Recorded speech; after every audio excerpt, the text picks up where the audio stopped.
What if Britney Spears' fall from pop royalty wasn't a breakdown, but a setup? What if the night before her infamous 2007 VMA performance wasn't a party? When I said no to one dance move into rehearsals, it was as if I planted a huge bomb um, somewhere. And I said, no, I don't want to do it this way. But the beginning of a carefully planned trap. Today, we break down Britney's explosive courtroom testimony that names Sean Diddy Combs in what she calls the darkest chapter of her life. This isn't gossip. This is the truth they fought to bury. A witness no one expected. The courtroom buzzed with rumors of a surprise witness, but no one expected Britney Spears to walk through the doors. Dressed in a simple black blazer, she moved past stunned reporters and lawyers with quiet resolve.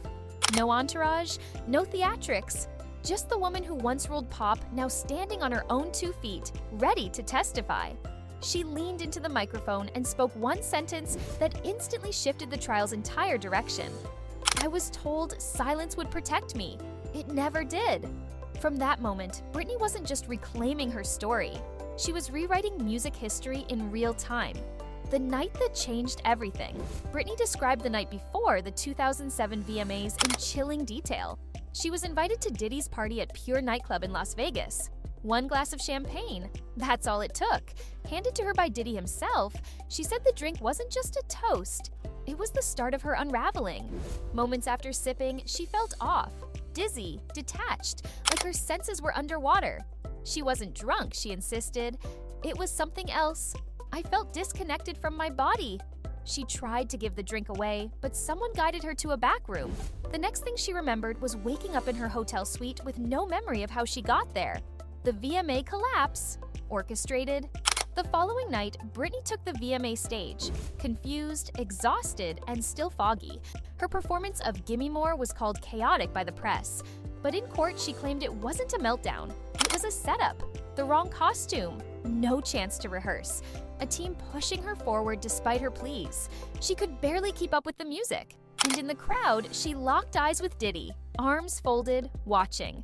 "It felt like I was performing inside a trap I didn't set," she said. "The world saw failure. But I was drugged, and no one helped."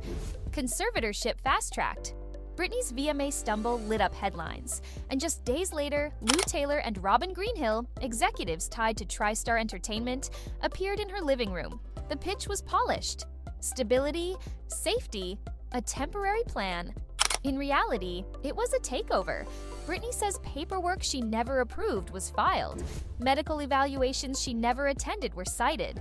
And within 6 weeks, she was in a court-approved conservatorship with zero control over her life. "They moved faster than I could think," she testified. "I was locked down before I could ask what was happening." Control through medication. Once under the conservatorship, Britney said control became physical. She described forced medication, daily weigh-ins, and security monitoring her every move. One drug, she said, made her forget her own children's birthdays. And when she protested, more pills, more surveillance, more silence. At the center of her estate was TriStar, collecting massive fees. And in the financial paperwork, she later discovered payments tied to individuals linked to Diddy's business circle. "Why was my money going to people I didn't even know?" she asked. "People connected to the man who handed me that drink? The insurance tapes."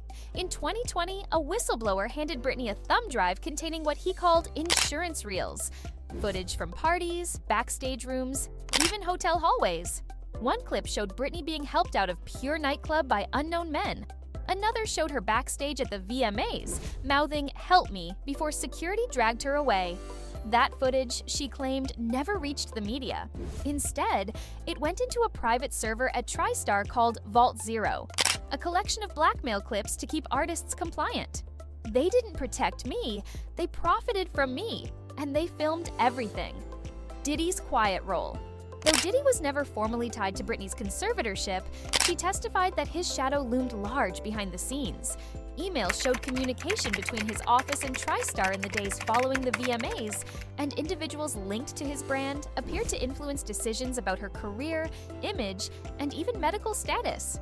"Every time I tried to reclaim myself," she said, "I hit a wall built by his network."